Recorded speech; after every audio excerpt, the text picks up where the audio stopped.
একটা গেট ভিউতে দেখাবো, তাই তো? তাহলে এখন আমি একটা কি আনলাম, ডাটা গেট ভিউ। আগে একটা মেনু ছিল আমার, ডাইরেক্ট টু প্যারেন্ট কন্টেনার, তাই না? তো লোড মেথডে যাইতে হলে আমি কোথায় ক্লিক করব? খালি জায়গায় ক্লিক করেন।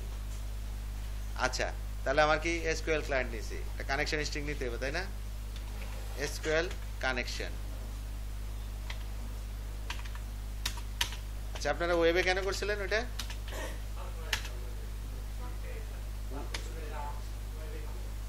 হ্যাঁ, ওয়েবে তো পরে করবেনই আপনারা, আপনাদের বই তো সবই কি এটাই করছে, তাই না? উনি তো আবার বই ফলো করে, তাহলে এটা আবার বই সারা করতে গেল কেন? হ্যাঁ হ্যাঁ, তো এইটাতে আবার উনি ওইখানে গেল কেন?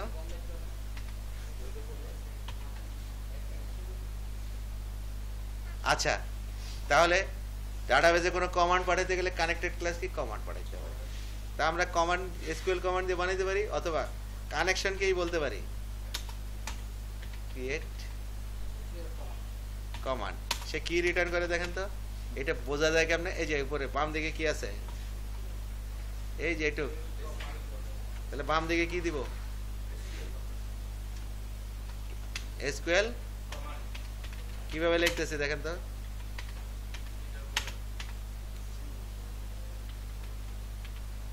আচ্ছা, এখন এটা কি কমান্ড রান করবে সেটা তো আমরা বলতে হবে। সিএমডি ডট কমান্ড টেক্সট বলে, ঠিক আছে? নিউ দিয়ে তৈরি করলে আমরা শুরুতেই দিয়ে দিতে পারি, ঠিক আছে? তাকে আর কানেকশন দিতে হবে না, সে এই কানেকশন থেকে বানিয়েছি না, তার ভিতরে কানেকশন সেট হয়ে গেছে।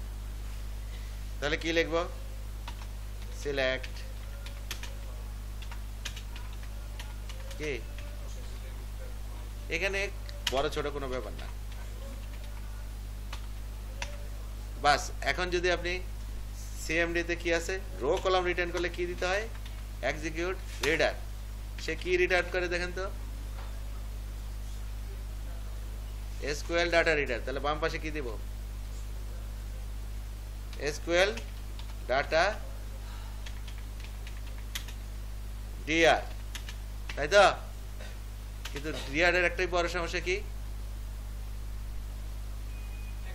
একটা একটা করে ফাইল দিয়ে পড়তে হয়, দেখালাম না? তো ডাটা গ্রিড ভিউতে এটা দিলে সে এখান থেকে ডাটা নিতে পারবে না। এটার জন্য ট্রিকটা কি, একটা টেবিলে লোড করে তাকে দিয়ে দেন। আরো সহজ বুদ্ধি আছে, new data table dot load dr, একবারে ঢুকাই দেন একটার ভিতর। আমি যদি এটা লিখতাম কেমন কেমন হইতো বলেন তো?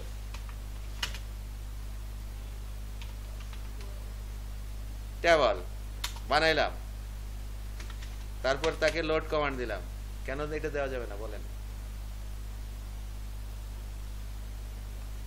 কারণ লোড মেথড কি রিটার্ন করে? কোনো কিছু রিটার্ন করে?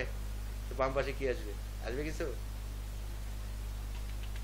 তাহলে এটা কখনোই দেওয়া যাবে না, কি দিতে হবে? কিন্তু আমি যদি এটা রিটার্ন এটা লিখি বলেন তো, এটাকে লোড না করে কি বললাম,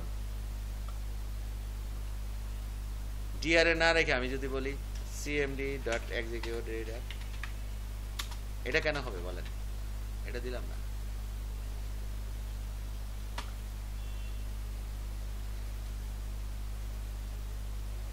আচ্ছা, এটা কেন নিবে না? এর তো ডিআর ভিতরে নেয় না। কিন্তু আমি যদি এইটা করি dt dot load cmd dot execute reader, কেন এটা হবে? কারণ সে রিডার রিটার্ন করে, সে রিটার্ন করে রিডার, সে ভয়েড মেথড না। কিন্তু এই জায়গায় কেন দিতে পারলাম না? সে অন্য জিনিস নেয়। এখানে কেন লোড কমান্ড কল দিতে পারলাম না বলেন তো? সে ভয়েড, সে কিছু রিটার্ন করে না, তার কাছে তোর কোনো লাল যাবে, তাই না? তাহলে এটা এই এসকিউএল ডাটা রিডার ডিআর লেখার দরকার আছে? লেখার দরকার আছে? এটা তো আমি আর ইউজ করবো না, করব? তাহলে এখানে ডাইরেক্ট ঢুকাই দিলে হয় না?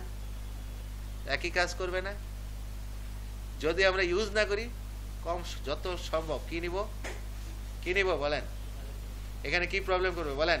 কানেকশন ক্লোজ আছে, তাহলে কি রিডারটা ঠিক আগে আমার কি কানেকশন ওপেন করে দিত, তো কোথায় করব কানেকশনটা বলেন তো? আমি কি ভুল করছি বলেন? এটা দিয়ে কি করে রিস্টার্ট করে দিছি, কানেকশন এখানে ক্লোজ করে দেন, ওপেন করে দেন, তার আগে ওপেন থাকলেই হলো, যখন সে কাজ করবে কানেকশন ওপেন থাকলেই হলো। এখন দেখেন তো একই হইল না?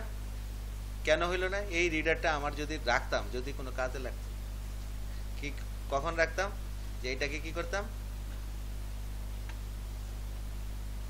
কি কি করতাম, যে এসকিউএল ডাটা রিডার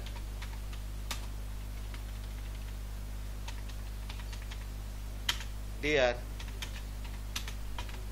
তারপর এই ডিআরটা ইউজ করতে পারি। কিন্তু এটা আমার যদি কোনো কাজে না লাগে, দরকার রেফারেন্স লাগে লাভ থাকে, তাই না?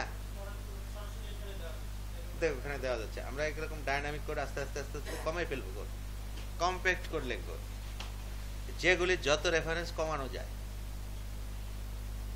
তাহলে রিডার কিভাবে ডাটা আনে বলছেন তো? রিডার দিয়ে ডাটা আনা সম্ভব। এখানে সব কানেক্টেড ক্লাস, কোনো ডিসকানেক্টেড ক্লাস, শুধু র্যামের মধ্যে একটা রাইখে কেন দেওয়া হয়েছে, সে ডাইরেক্ট ওইটা থেকে নিতে পারে না। বুঝা গেছে? কোনো সমস্যা? কাজটা কিন্তু দুইবার